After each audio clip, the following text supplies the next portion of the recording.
Welcome to astrologymission.com।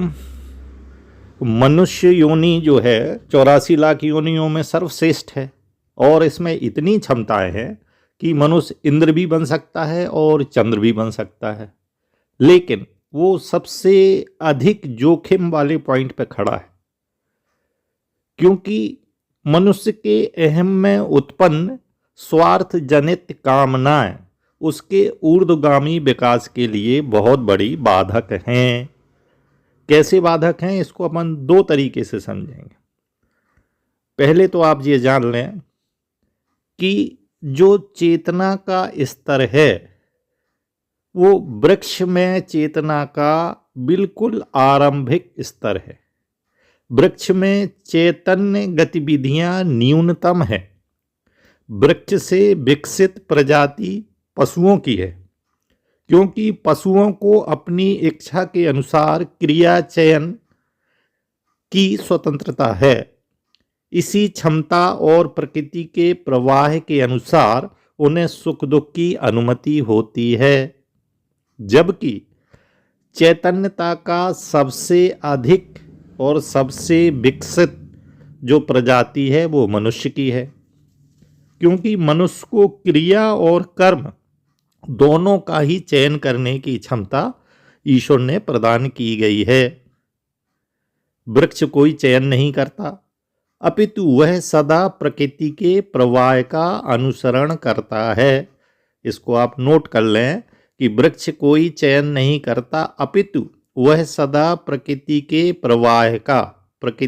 प्रवाह का अनुसरण करता है। वृक्ष की आंतरिक ऊर्जा प्रकृति के चैतन्य से शुद्ध स्वरूप से जुड़ी है, इसलिए उसका पूरा आचरण धर्मयुक्त है। वृक्ष का पूरा आचरण धर्मयुक्त है। जो वो लेता है उससे कई गुना देता है। अब आप देखेंगे चैतन्यता का जो थोड़ा इससे अच्छा स्तर है वो पशुओं में है। पशु प्रकृति से अपना संपूर्ण भोजन करता है और प्रकृति को पुनः कुछ न कुछ प्रदान भी करता है। जैसे गाय और बकरी अपना दुग्ध प्रदान करते हैं, केंचुआ भी अपने खाने के तरीके से मिट्टी को और उपजाऊ बनाता है, और पशुओं के बच्चे भी खेती में हल जोतने के काम आते हैं। लेकिन मनुष्य की बात सिर्फ ग्रहण और ग्रहण तक ही सीमित है, और प्रदान करने की प्रवृत्ति बहुत कम है मनुष्य में। मनुष्य की प्रकृति सब कुछ पाने की होती है। यही कारण है कि अधिकतर मनुष्य अधर्म और अधोगति के मार्ग का अनुसरण करते हैं। वृक्ष का फल अलग एक स्वाभाविक प्रक्रिया है कि वो फल देता है और अंत में सूखने पर अपनी लकड़ी भी जो है मनुष्य को उपयोग के लिए देता है इस संसार को। लेकिन मनुष्य के अहम से उत्पन्न स्वार्थ जनित कामनाएं उसके ऊर्ध्वगामी विकास के लिए बाधक है, क्योंकि वो कुछ भी देता नहीं है प्रकृति को, सब कुछ लेता है। जबकि इसके विपरीत करुणा है।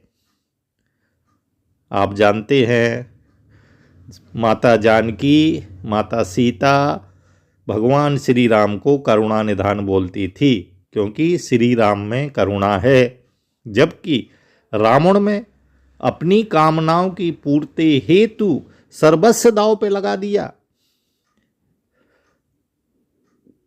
इसलिए आप करुणा का मार्ग अपनाओ, अहंकार को छोड़ो, करुणा को अपनाओ, क्योंकि आप सबसे ज़्यादा रिस्क पर हैं।